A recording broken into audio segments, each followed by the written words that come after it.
Ονομάζομαι Χαράλαμπος Τραμπάκουλας. Το παρατσούκλι μου είναι Τριτσαπίδουλας. Γιατί όταν κυνηγούσα στο βουνό, πηδούσα 3-3 τα πουρνάρια. Και εδώ που είναι η γέφυρα στο Δερβέν, έβδοσκα τα προαετά μου. Του ρέμα ερχόταν από πάνω και το νεράκι ήταν πεντακάθαρο.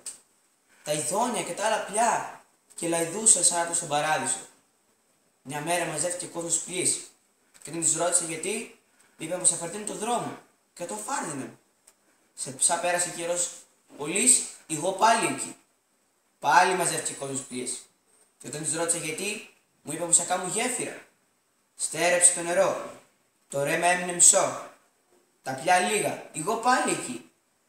Πάλι μαζεύτηκε κόσμος πλοίης.